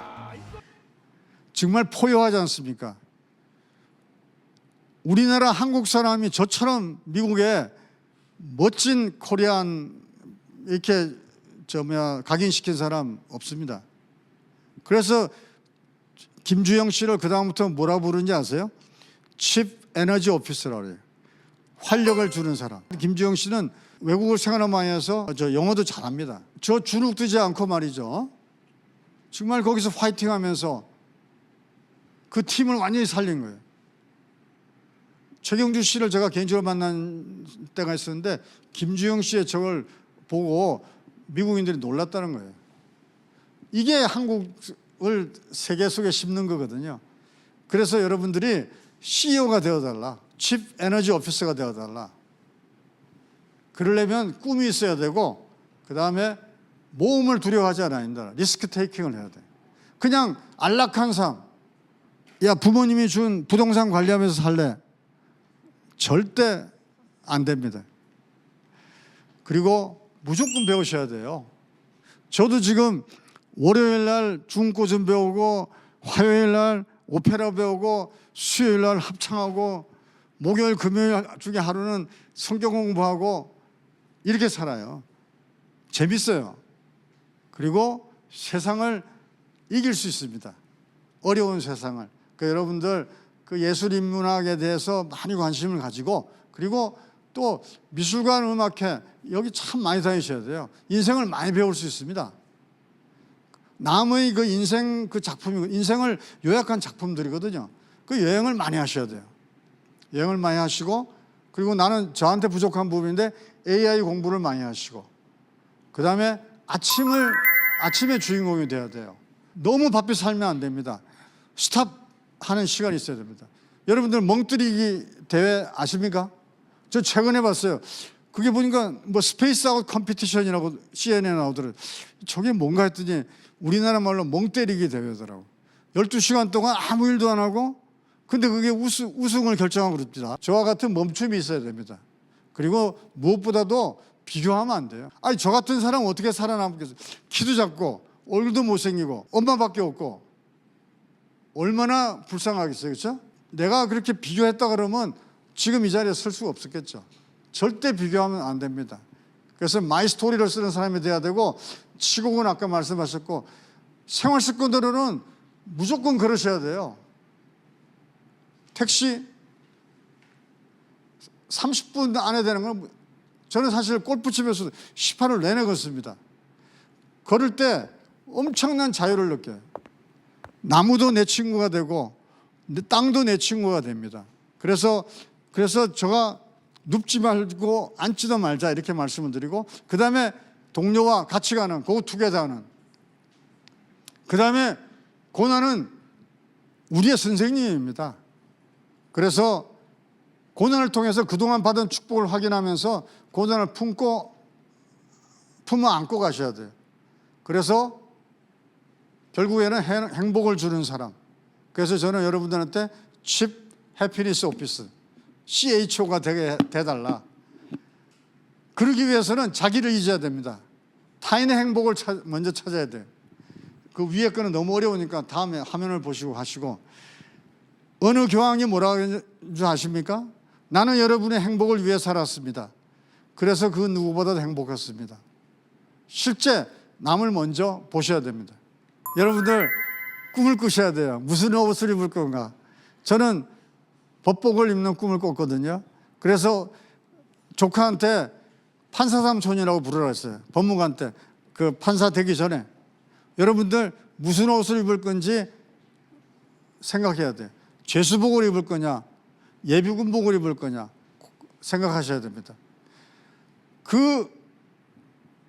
여러분들의 꿈을 향해서 여러분들이 입고 싶은 옷을 생각하면서 무소의 뿔처럼 가야 됩니다. 무소의 뿔처럼 어떻게 가느냐? 소리에 놀라지 않는 사자처럼, 또 그물에 걸리지 않는 바람처럼, 흙탕물에 더럽히지 않는 연꽃처럼, 그런 마음을 가지고 여러분들은 늘 남을 축복하면서 그렇게 살다 보면 여러분들한테는 인생의 명작, 여러분들만이 누릴 수 있는 Your own masterpiece가 주어집니다. 그게 여러분들의 인생입니다. 그를 축복하면서 강의 마치도록 하겠습니다. 고맙습니다.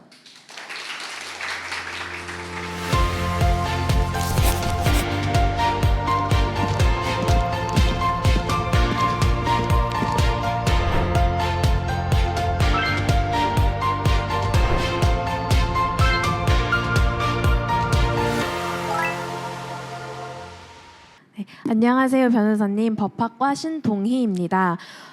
변호사로 일하시다 보면 가해자의 편에서 변호를 하게 될 때도 있으셨을 텐데요. 옳지 않은 일을 행한 가해자를 변호해야 하셨을 때 느낄 수 있는 좋지 않은 감정과 변호사로서의 의무 사이에서 딜레마를 겪은 경험이 있는지 궁금합니다. 네, 사실은 이제 그 형사 사건, 그러니까 범죄자들 변호할 때가 있지 않습니까, 그렇죠? 근데 제가 가지는 기본적인 생각은 인간은 누구나 잘못하고 나면 뉘우친다. 그걸 먼저 생각을 했고요. 그래서 가해자의 경우에도 그 뉘우치는 그런 사람 그렇기 때문에 거기에 대한 변론이 필요하다라는 생각이고 우리가 이제 뭐 헌법적으로도 어느 누구나 그 변호인의 그 변호를 받을 권리가 있거든요. 그것은 그와 같은 어떤 개념의 전제하에서 그와 같은 규정을 만든 거로 알고 있어요. 그래서 저는 일단 그 사건을 맡게 되면 이제 아주 나쁜 사람을 제가 접하지는 않았습니다. 제가 살인범을 해달라 할 때 저는 그건 조금 제가 해드려야 되는데도 제가 그거는 좀 곤란하겠습니다. 이렇게 이제 사양을 한 적이 있는데. 먼저 그 피고인들한테 당신 지금 솔직히 생각이 나가는 데만 신경 쓴다. 그러면 내가 하는 변호와 방향은 맞지 않다. 먼저 그 죄에 대해서 뉘우쳐야 된다. 그러니까 리펜트를 해라. 최근에도 그런 사건을 하나 했었습니다.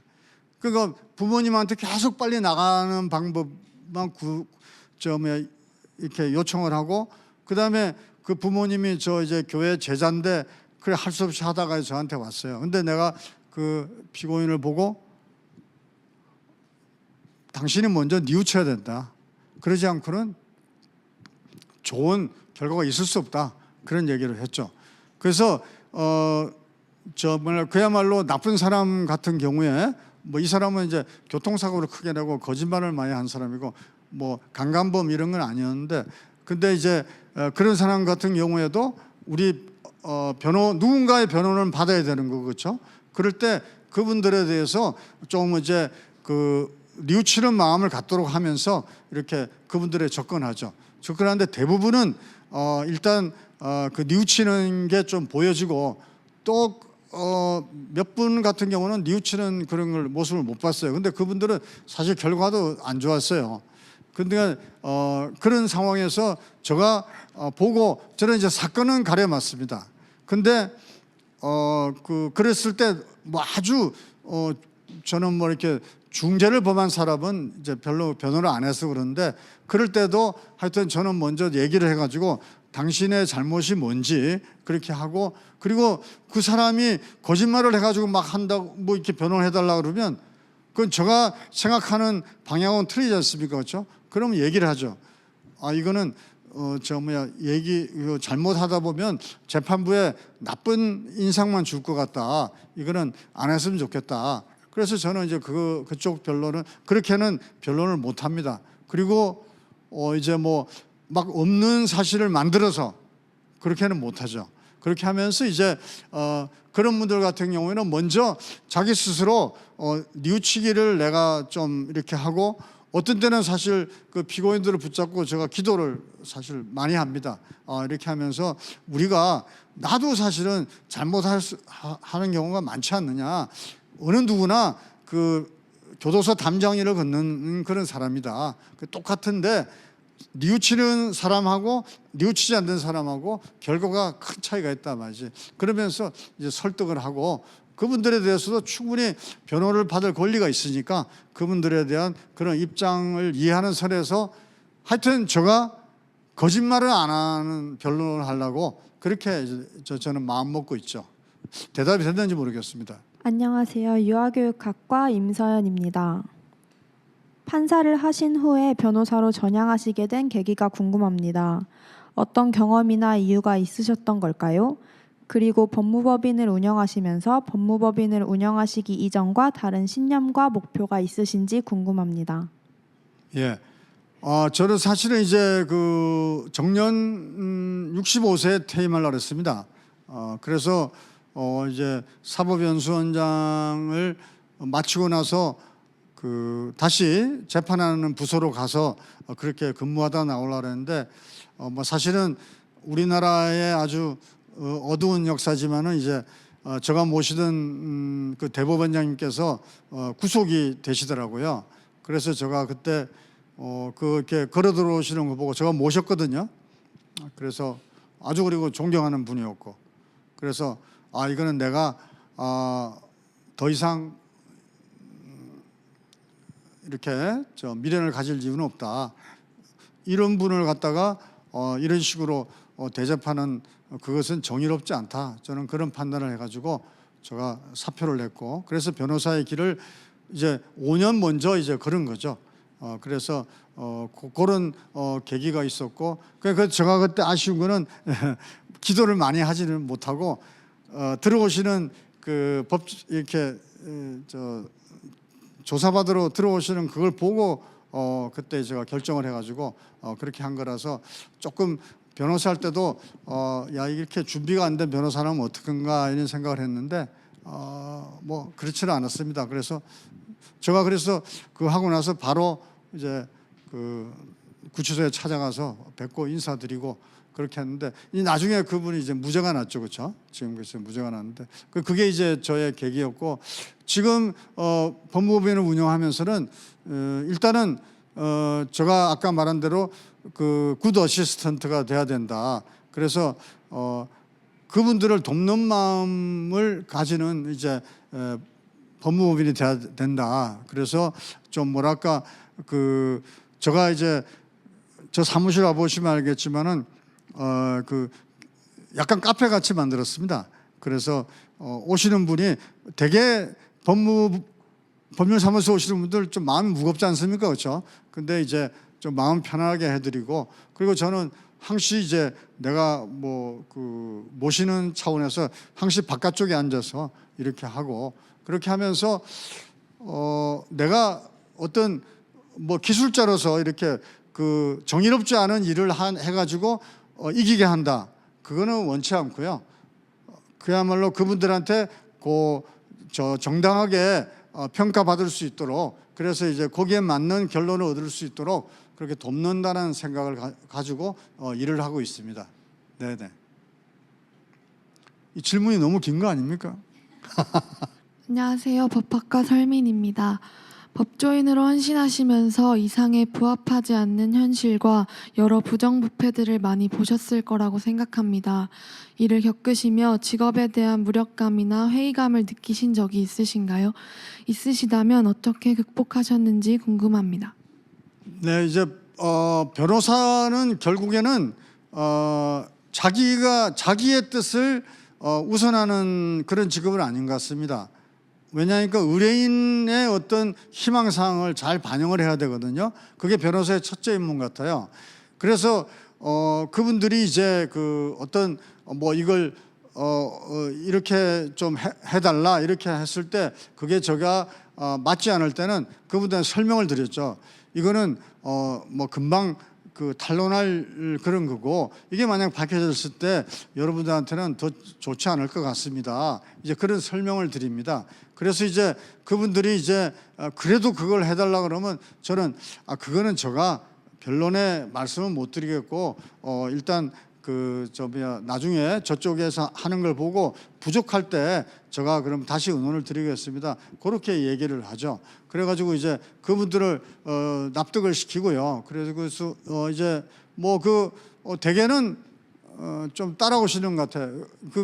거기서는 조금 이제 법원장 한 게 약간 먹혀 들어가는 것 같아요. 그래서 이제 이렇게 큰 마찰 없이 그분들이 이제 어떤 레코멘데이션을 많이 채용해 주셨고요. 그다음 마지막 질문이 뭐였죠? 어떻게 극복하셨는지 궁금합니다. 아, 어떻게? 그렇게 이제 했고 좀 뭐랄까 실망스러운 이제 당사자들 있지 않습니까, 그렇죠?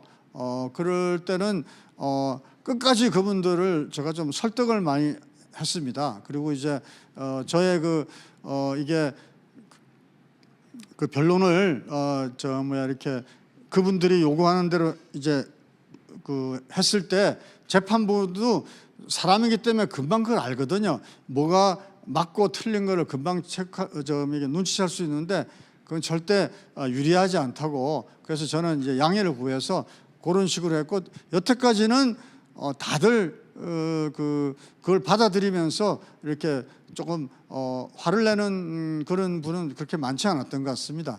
그리고 제가 여기 변호사하면서 참 이렇게 좀 자랑스럽게 생각하는 거는 와서 잘못된 경우라도 소리 지르면서 이렇게 뭐 하는 사람은 없어가지고 그만큼 이제 제가 설명을 좀 충분히 했던 거 아닌가 그런 생각을 합니다. 예. 질문들이 너무 날카로우신 것 같아. 아직 질문이 많이 남아 있는데요. 그래요? 온라인으로 강연을 들은 학생들이 질문을 올려주고 있는데 제가 추려서 2가지만 드리겠습니다. 아까 법 안에서 우리가 행복을 추구할 수 있다라는 말씀을 주셨는데요. 행복을 추구하는 데 있어서 법의 한계는 무엇이고 반면에 행복감, 행복지수를 증대시키기 위한 법으로는 무엇이 있을지 궁금합니다. 라는 이은성, 이예슬 학생의 질문입니다. 왜 이렇게 어려운 질문을 했을까? 사실 그 행복의 그 어떤 내용들은 만인의 행복, 그건 한 가지로 표현할 수 없는 것 같습니다. 만인의 행복은 그야말로 만 가지가 될 수 있거든요, 그렇죠?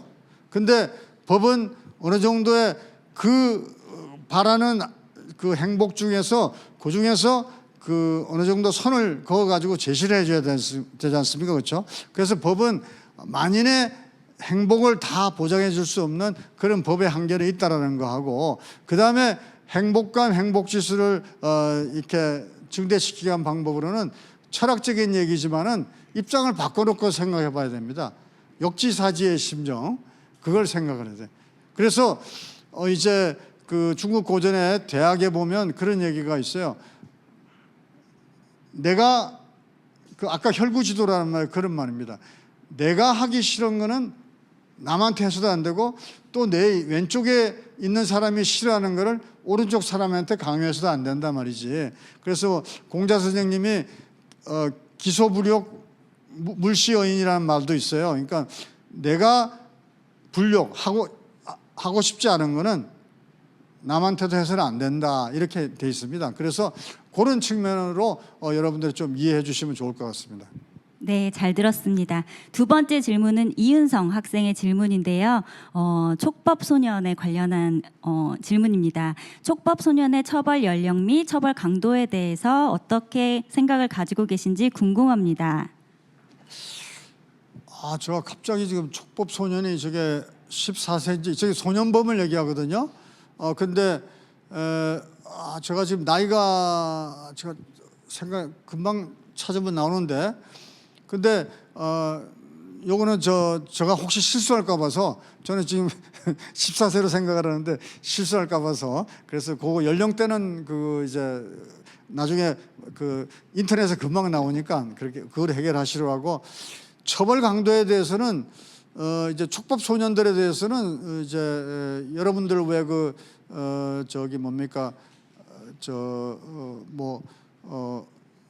소망의 집이니 이런 소년원 가기 전에 어떤 시설들이 있어요. 그래서 이제 제가 거기를 많이 가서 이렇게 행사를 같이 하고 그랬는데 지금 이름은 잘 모르겠는데 그런 사람들을 촉법 소년에 대해서는 일단 6개월간의 어떤 이렇게 교화 기간을 가집니다. 거기서 이제 사실은 잘 이렇게 좀 대개는 이제 결손 과정이거든요. 근데 그분들이 이제 거기서 이제 좋은 가르침으로 다시 이제 정상적으로 가정으로 돌아오는 사람이 있고, 또 어떤 경우는 거기서 오히려 또 나쁜 걸 배워서 소년으로 가는 사람도 있고 이제 그런 경우는 있는데 저는 지금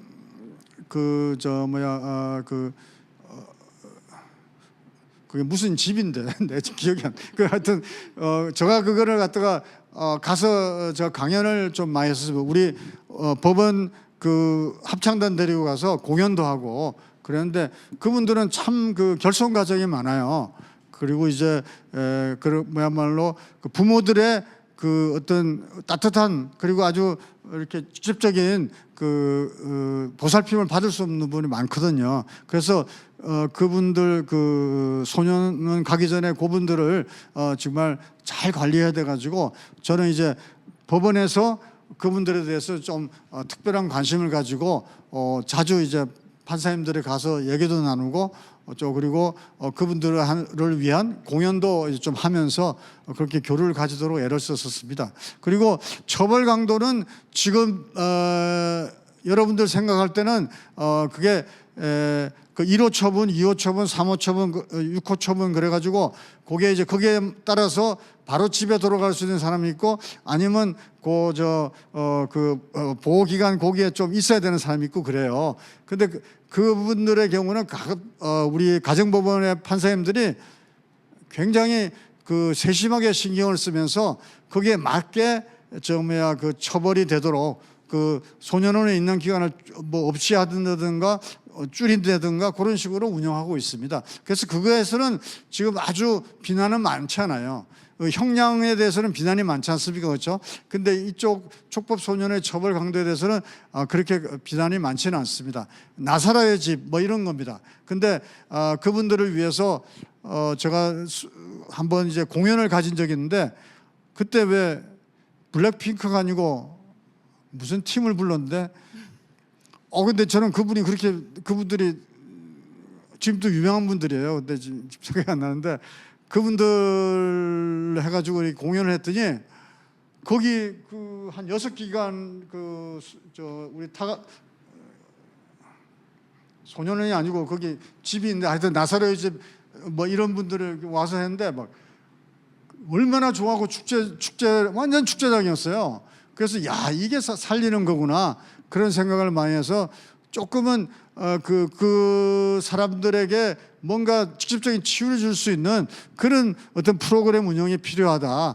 그러면 이분들이 새 사람이 될 수 있다. 그런 생각을 많이 했었습니다. 대답이 되는지 모르겠습니다. 예. 네. 변호사님의 촉법 소년에 관련한 의견까지 잘 들어봤습니다. 그래서 오늘 굉장히 바쁘신 중에도 어려운 걸음 해주신 그리고 좋은 말씀 해주신 성낙송 변호사님께 큰 박수 부탁드립니다. 사랑합니다.